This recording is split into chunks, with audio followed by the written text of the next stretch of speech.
From South Carolina Public Radio, this is the South Carolina Lede. I'm your host, Gavin Jackson, and this episode was recorded on November 8th, 2024 at South Carolina Public Radio Studios here in Columbia. And just a programming note, we will be observing Veterans Day on Monday, and we'll have a new podcast for you on Tuesday. On this episode of The Lead, we look at election 2024. That's right, we are post-election 2024, folks. How you feeling? We have a recap of the presidential, congressional, and state house races and give you an in-depth analysis from party leaders, politicos, and more. Like I just asked you, how you feeling, folks? The election's over. Now we are looking toward the future. Awesome. Let us know. Yeah. Let us know about it. 803-563-7169. How you feeling now? You gearing up for the holidays? You're just focusing on the holidays now? That's our next obsession. Let us know. 803-563-7169.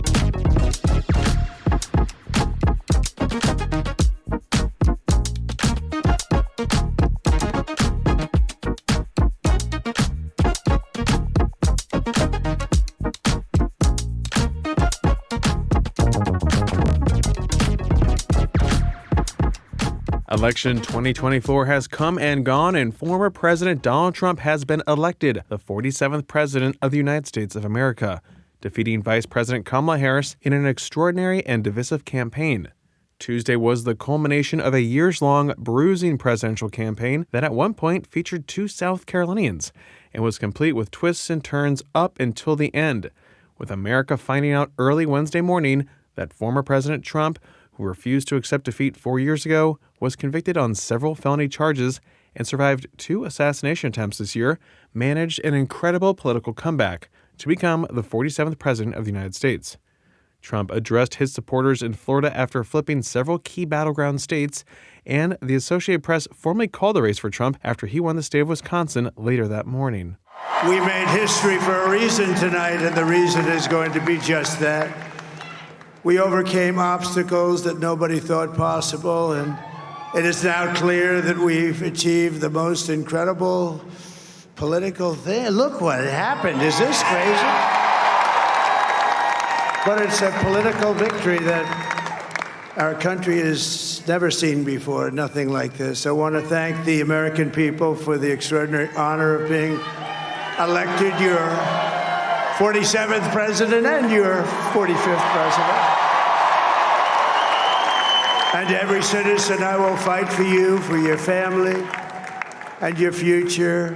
Every single day, I will be fighting for you, and with every breath in my body, I will not rest until we have delivered the strong, safe, and prosperous America that our children deserve and that you deserve. This will truly be the golden age of America. That's what we have to have.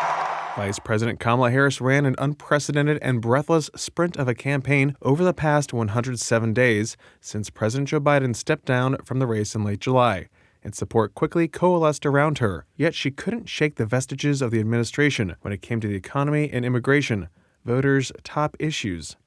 Despite attempts to bring in some disaffected Republican voters, Harris saw slippage in key minority groups and demographics, according to exit polls, as vast swaths of America, including Democratic strongholds, shifted to the right. I will never give up the fight for a future where Americans can pursue their dreams, ambitions, and aspirations, where the women of America have the freedom to make decisions about their own body and not have their government telling them what to do. We will never give up the fight to protect our schools and our streets from gun violence. And America, we will never give up the fight for our democracy, for the rule of law, for equal justice, and for the sacred idea that every one of us, no matter who we are or where we start out, has certain fundamental rights and freedoms that must be respected and upheld.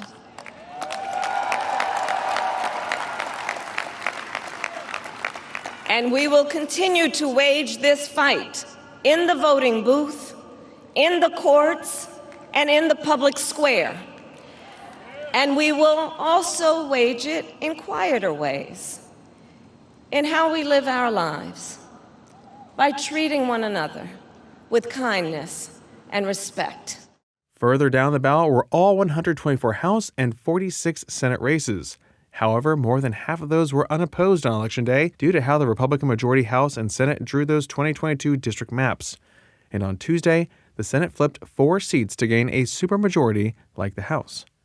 State Republican Party Chairman Drew McKissick said the party didn't pick up all the state House seats they wanted, but they continue to grow their presence, especially in the PD region.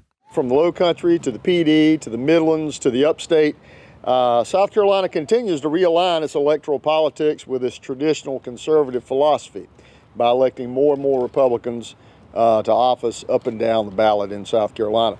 We aggressively work not only to defend our incumbents, but also to expand the playing field, to use what we knew would be a wave of support for President Trump to pick up as many other seats at every level as we could all around the state.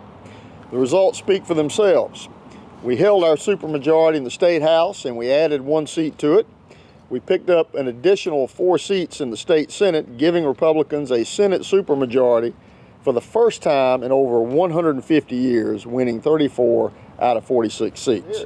And as I mentioned earlier about, South Carolina's electoral politics more aligning with its traditional conservative philosophy, I mean that especially in areas like that. I think that's a perfect example of that. In the last, 3 or 4 election cycles, we've seen little ink blots begin to appear, if you will, in the PD and now have expanded.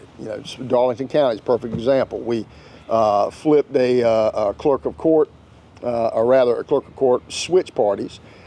We've had a coroner switch parties in Darlington within the last year, and then last night we win a sheriff's race.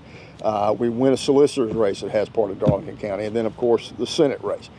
Again, I go back to the point where when you make those kind of changes happen, and they're not sexy, it's not the kind of thing people focus on necessarily. But when you get those guys at the super local level begin to switch parties or run as Republicans, you have that many more people who will vote a straight ticket, and then it helps the rest of the ticket going up. These are people who've been conservatives all their life. It's just now getting to the point where they can win as a Republican in that area. So they begin to align their party preferences with their philosophy. More than 2.5 million South Carolinians just like you and me voted in this election, including 1.5 million who voted early, whether in person or by absentee. This fueled a more than 76.5% voter participation rate, the highest rate since 2008. Let's see what happens in the midterms. Not that much. The state's 18-point margin for Trump was the strongest for a Republican presidential candidate here ever. And that drove those down-ballot races that the South Carolina Democratic Party said that they didn't have the resources to combat, according to State Chairwoman Crystal Spain. When it comes to the Senate, we knew that it was going to be a tall order to hang on to all the Senate seats that we needed to keep. And that's why we invested unprecedented resources and fostered an unprecedented cooperative effort between us, the Democratic Party, and the Senate caucuses, and with our local party organizations.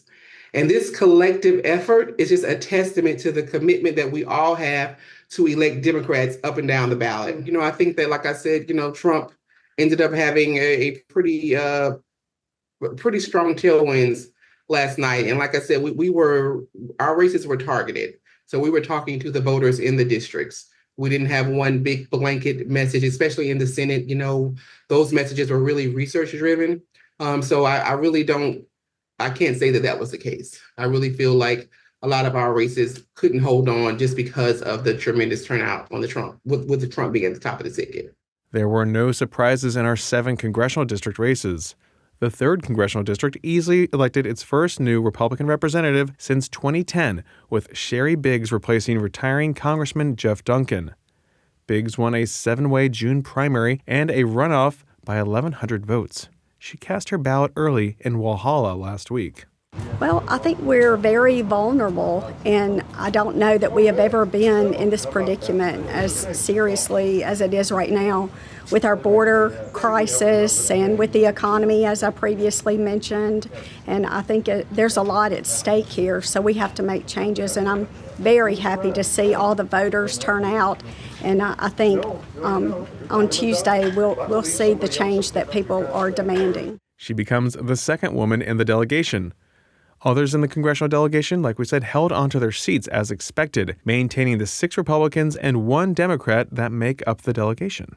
First District Republican Congresswoman Nancy Mace, who survived a June primary, defeated Democratic challenger Michael B. Moore by 16 points in the most expensive state congressional race this cycle.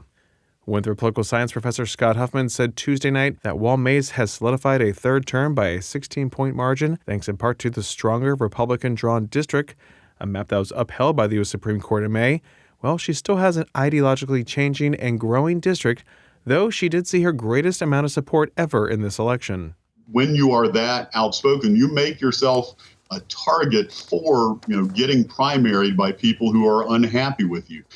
She makes enemies just as easily as she makes friends. She can be very controversial. So, how popular she is today, that could fundamentally change by the time 2026 rolls around. That's a safe Republican district. It's going to remain a safe Republican district. But Nancy Mace, and she wants to be a loose cannon, and she can be a loose cannon. Whether or not she maintains her strong base, that remains to be seen. But right now, she's got it. She's going to get low double digits, but double-digit win. Whether or not she can hang on to that or talk herself out of any leadership position or anything in the House, we'll see. For a closer look at the effect of this election on the state level, I spoke with friend of the pod, Maayan Schechter of South Carolina Public Radio, and communications consultant Rob Godfrey, who was Governor Nikki Haley's Deputy Chief of Staff for Communications and also worked on Governor Henry McMaster's campaigns. We all chatted on This Week in South Carolina. But here is Maayan drilling down on those statehouse flips by Republicans. Yeah, I don't think anybody can argue that Republicans had a really good night, not just obviously in D.C., but down ballot, especially here in the South Carolina State House. And like you mentioned, Republicans were able to flip 4 seats in the state Senate held by Democratic incumbents, including 3 who had been there for quite a long time. You have State Senator Mike Fanning, and that's a race that is incredibly close. Yeah. Vernon Stevens in the Orangeburg area, that was redistricted. Gerald Malloy, coming from a county that is shifted toward Trump. And then also Kevin Johnson, coming from Clarendon County, a county that basically has flipped red. With those 4 flips, Republicans will now have a supermajority, which gives them the ability to, sit down filibusters, carry out their priorities. Both of you both know, obviously, that Republicans, despite the lack of a supermajority in the past several sessions, were still able to carry out the priorities that they wanted. But those are big pickups for the Republicans. And those shifts really happen. You have a combination of these rural areas are just trending more red. These are areas that voted for former President Donald Trump in 2020 and in 2024. Redistricting played a huge role, but so did, frankly, campaigning. You had incumbents who had been there for a while, were working off of a lot of name ID, even maybe some other down ballot help, and it just didn't work out for them in the end. I think that what we'll look back on as this cycle and this year is kind of the final farewell, with the exception of a bright spot in Senator-elect Russell Ott. We'll look back on this as kind of a final farewell of the rural Democrat in South Carolina, a trend that's been happening since really Governor McMaster was the chairman of the South Carolina Republican Party. It continued under the leadership of Caton Dawson when he was chairman of the Republican Party. And you see this, and you've seen it more and more each election cycle. And a lot of times with senators, it's coincided with the fact that straight ticket voting at the top of the ticket for the president has gone a long ways to help them. This year, Donald Trump ran up a margin that I don't think anybody expected in this state. And I think that some of those Democratic senators who were incumbents were the victim of that, politically speaking. I don't know that there'll be many rural Democrats that we'll see elected in this state going forward. Yeah. And in another race, in addition to Russell Ott, is obviously the one to replace outgoing Senator Thomas McIlvain. Democrat Jeffrey Graham won that race. And so, yes, those are those shining spots for Democrats, especially like you mentioned in those rural areas. Yeah, so it could have been worse for Democrats that night. Absolutely. But yeah, so far they're hanging on to those races. And then even with Heather Bauer in the House and Spencer Wetmore in the House, too. Those were some close races that Democrats held on to. Yeah, I think the Republican Party thought that they were going to be able to flip more seats in the House. Back in 2020, they flipped 2 seats, which ironically, those seats no longer exist because of redistricting, and those lawmakers are no longer in the House. In 2022, Republicans flipped even more seats in the midterms, and so they really did think that with the flips they had, especially in the Senate, that they would see that in the House, and they just didn't. They did pick up Joe Jefferson's seat. That's kind of that Dorchester, Berkeley area. But yes, you mentioned Heather Bauer. She represents one of the swingiest, if you will, parts of Richland County. I mean, that race was pretty much deadlocked. And she only won in 2022 by, I think, just a few votes over 200. She more than tripled that. She beat former Representative Kirkman Finley by over 1,000 votes. So yes, I would say that Democrats feel especially good about that race. Also, Representative Spencer Wetmore in the Charleston area. That was another district that Republicans in the last few weeks had thought that maybe they could also pick up. And while they were able to keep their incumbents in Charleston, which is still a little bit, I think, of a surprise for a lot of Democrats were able to keep Spencer Wetmore in that place. Yeah, to mention that Heather Bauer race, I think that she's an example of an incumbent who didn't take anything for granted. But also, when we're talking about these GOTV efforts.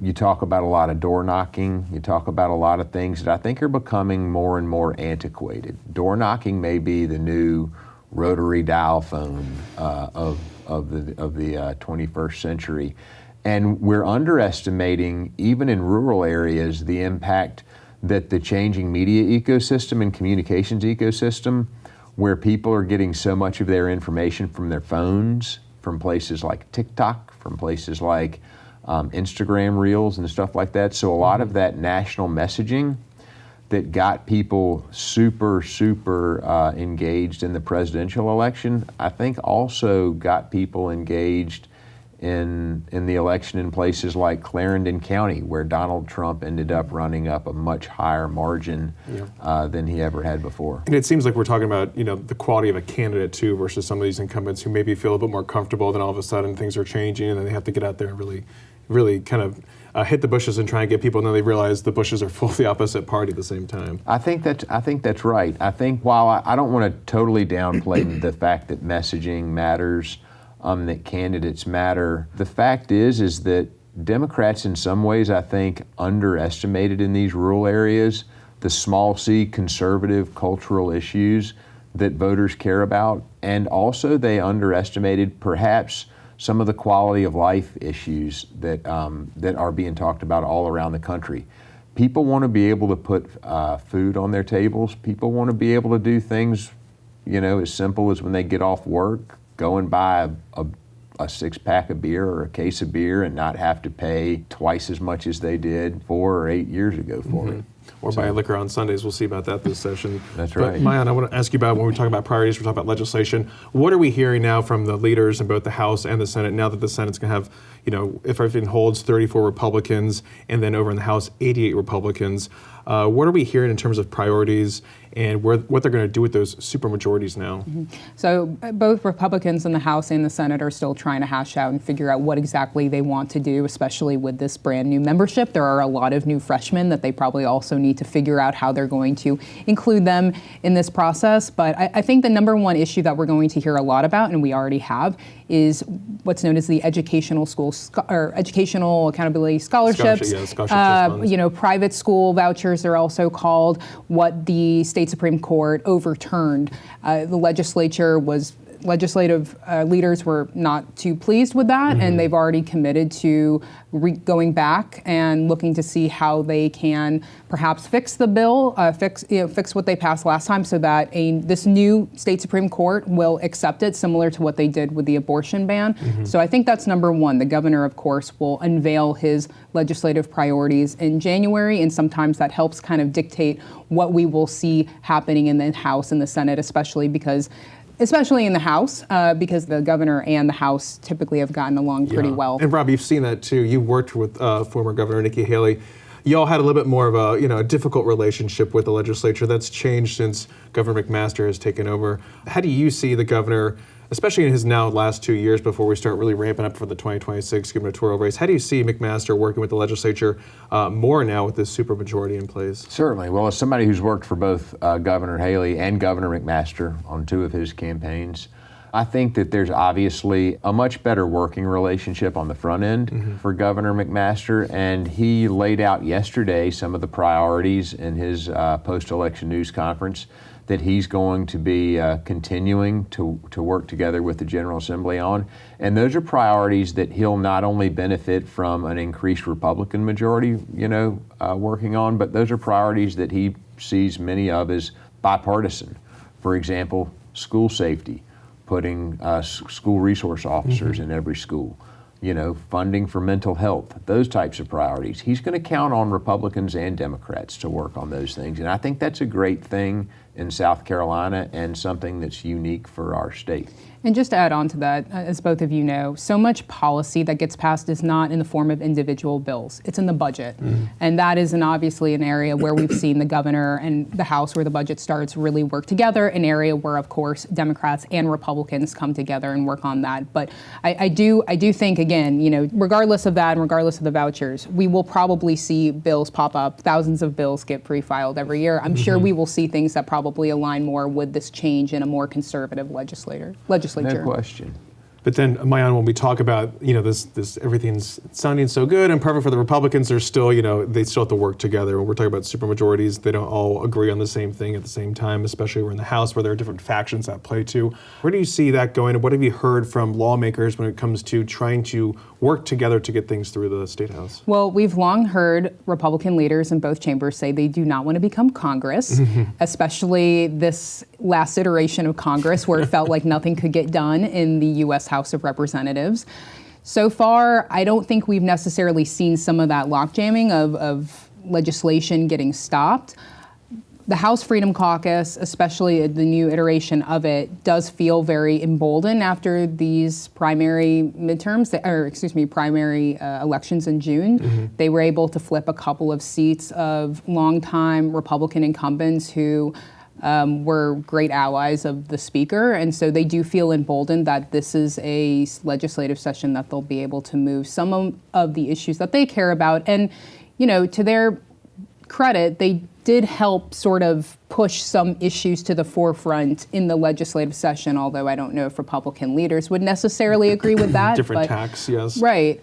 I do think we're going to continue to see that style of infighting in the House. I don't think that is going to completely go away. And, there are some other things that are going on in the background that could change that or help hurt that. Who knows?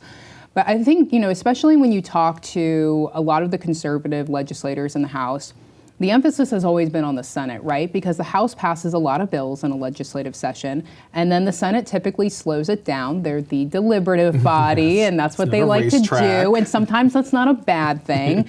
But a lot of House conservatives feel like finally, maybe with these changes in the Senate membership, they can see some of the bills that they've been trying to push faster actually move through. So we'll see. I mean, there is I think, a much more conservative tilt that is occurring in the South Carolina Senate. We'll see if they go through the same kind of headaches that leadership in the House has gone through. Yeah. That was me talking with Mayan Schechter and Rob Godfrey.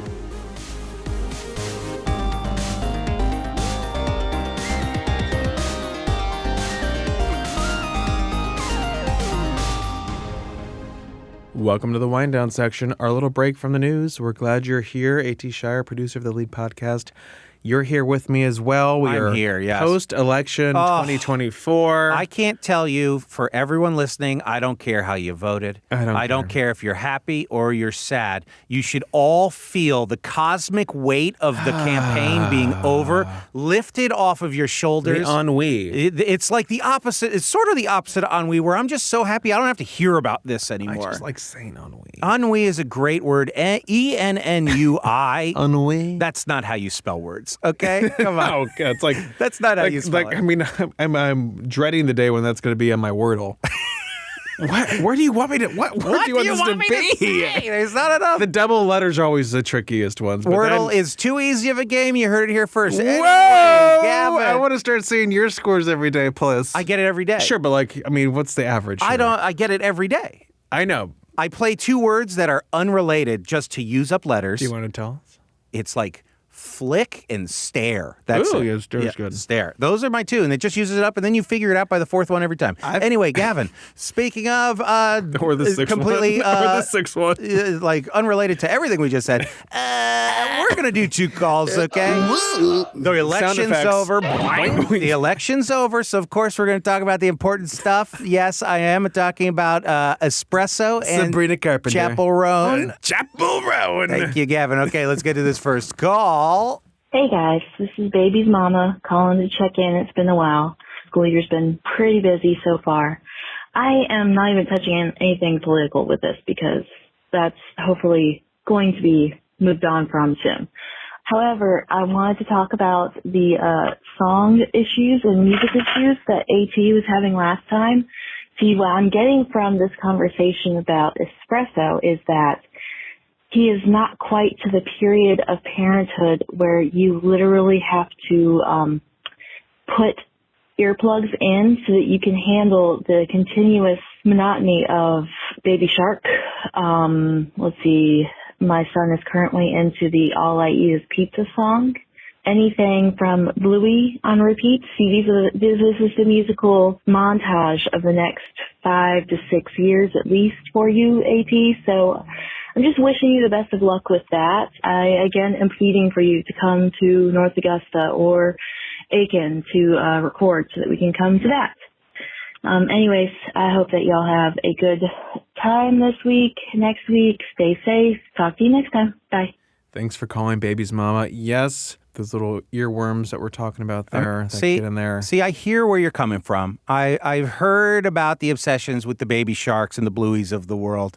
But you see, like, I'm just not going to have that problem because my baby's built different, you know? Yeah. See, I'm simply not going to have that problem because my baby's so cool. Feeding her SpongeBob, and there's no songs in SpongeBob. The F is for friends who do stuff together. U is for you and me, Gavin. And it is for anywhere and anytime we're all down here in the Great Crusade. Okay? There we go. C-A-M-P-F-R-E-F-O-N-G song, okay? So there are songs, okay? They sang in the Bubble Bowl. It's just not, like, consistent. It's not the same thing, yeah. All right. And you got to get her, like, old, like, Rugrats. You got to get her, like, Simpsons. Like, we got to make this baby of yours a 90s millennial child. Yes, I'm going to lock her, like, what's that movie, Blast from the Past with Brendan Fraser, where I'm going to lock her in a bunker. I'm going to play her only standard def Nickelodeon. She will be the coolest kid. She's going to be the coolest kid in the world. She'll not be able to relate to any of the children. No, she's going to be But lost. it will be okay because the kids won't even be talking to each other, but they'll be on their pads or whatever's, the you know, screens. whatever's on their eyes. The like various they'll be wearing sizes. glasses that they just, I am talking to you. Well, hopefully she'll have a neural chip by then. But, I hope so. I hope so. So I can make sure she's listening to enough Alice in Chains. I was watching Twitch the other day. I hate that for you. Well, mostly because I wanted to understand it because, like, you know, everyone's talking about different ways to meet people, not meet people, but different ways to, like, you know, get your message out there. I'm like, do we need to be on Twitch, the lead? Sure. Maybe. Who cares? Is it easy? But I think so. I think, but like, it's voyeuristic. Yes. Because there's one channel where it's like IRL in real life, POV, whatever. Yeah. And I'm like, you're just watching people like walk through a mall, work out, do blah, blah, blah. Like, okay, whatever. But I think this generation seems to that's our care problem. about that. I think but that's our problem. We don't care. But also, like, why would I care? Like, instead of like that's our problem. Watching people, I'm going to go actually be with people. That's our problem. And that's the generational divide here. I think we grew up in a non-digital world. Like, we grew up in an analog world. But how is that even interesting watching someone just do, like, it's not even... There's a draw to outside. Anyway, speaking of outside this conversation, we have another call. Are you ready, Gavin? Yeah. Okay, let's twitch this one in. Okay, here we go. Hey, Kevin and AT. Just listened to your wind down about Sabrina Carpenter. This is driver instructor Daniel up in Lawrence. And wanted to throw my support behind AT checking out Chapel Roan. I have no shame in the fact that I absolutely love her music, even as a 42-year-old truck driver. It is very interesting music, and I think AT's complaints about the Sabrina Carpenter espresso will not fly at all. There's always something different and unique happening in each and every song on the downfall, the rise and fall of a Midwest princess. Specifically, Feminine Phenomenon has this great beat change with every verse. So I hope that we get to hear AT check that out. It'd be really great if we could hear another intern come in and explain all this to us. really enjoy the show. Keep everything going, and thanks for the little brightness at the end of all the election coverage, because we definitely need it. Take care, guys. Truck driver Daniel, thank you for calling. I personally love Chaparral. Yeah, I got to tell you, Daniel, at every point that you were hitting, Gavin was going, oh, yeah. Oh, yeah. I actually found out about her last year from my good friend Kate, who knew about her. And I was like, whoa. And I was like, and then, of course, you know, all the wheels fell off. I do love that she was booked. If you know anything about Columbia, you know, I know New Brooklyn Tavern. I know. And she was booked to play a 250-person thing. And in the time of the months leading up to that show, she got so big, she started playing arenas by the time she was supposed to play a 250-person venue. They moved her to the township. And still not big enough. Did not buy tickets. I just think that's funny. The prices are just so ridiculous. I know. And I'm like, I know. And I knew I was going to look back and be like, oh, I should have done it. But you know what? No. I'm not playing that game, I got to say, even though I am outside the poposphere of music, I listen to the poposphere. The void. But I listen to terrible heavy metal and weird music that all the concerts cost $25 to go to. Affordable concerts right there. I can't tell you how nice it is to pay $25. Maybe go to I need a change. 1,000-person venue that has 800 people in it. Yeah. You can gladly, as an old person, stand in the back with your arms crossed, nodding. What do they want? Best. I don't have to fly to Europe to get a cheaper concert Isn't ticket that, price. Isn't that insane? What does that say? You know, I know we talk about Taylor Swift. Everyone has their opinions, but yeah, I'm supportive of her. But at the same time, you got the $1 billion, girl. How about we lower the ticket prices and make this more affordable to everybody? You know, like that's what you should be doing in terms of like giving back. I think the most expensive ticket I've ever bought, it was either to see Van Halen or Rage Against the Machine. One of those two. Which also the idea of Rage Against the Machine selling $100 hoodies and $250 tickets is like. It's cognitive dissonance to me. Gen X is going to Gen X, am I right, guys? Yeah. The crowd goes crazy. From this millennial, I just love going after Gen X because they got nothing. Talk about the silent generation. They truly had 4 years in the 90s. Anyway, Gavin, let's go. Let's hit the outro. That will spur some people up to call. Hit the outro. Come on, my Gen Xers. We love you. We love you. Just like Baby's mama and truck driver Daniel, we had to do a show in Aiken and also do one in truck driver Daniel's truck. Beep, beep. Now you can leave us a message like they did at 803-563-7169. And of course, thank you for listening to the pod. You can show us your appreciation by leaving us a review on Apple Podcasts or a voicemail at 803-563-7169. And you can stay up to date with the latest news on scetv.org and southcarolinapublicradio.org. And don't forget to support your local newspapers. The South Carolina Lede is a production of South Carolina Public Radio. Our producer is A.T. Shire. Amy Crouch is our supervising producer. Sean Birch is our executive producer. This podcast is produced with support from PRX and is made possible in part by a grant from the John S. and James L. Knight Foundation, as well as listener contributions to the ETV Endowment of South Carolina. For the South Carolina Lede, I'm Gavin Jackson. Be well, South Carolina. Did you hear that? What? Mr. Cool Hat. Oh, you're Mr. Cool Hat? Yeah. It's Mr. Cool Hat. Putting on the Ritz. Gavin is actually allowed to smoke inside now.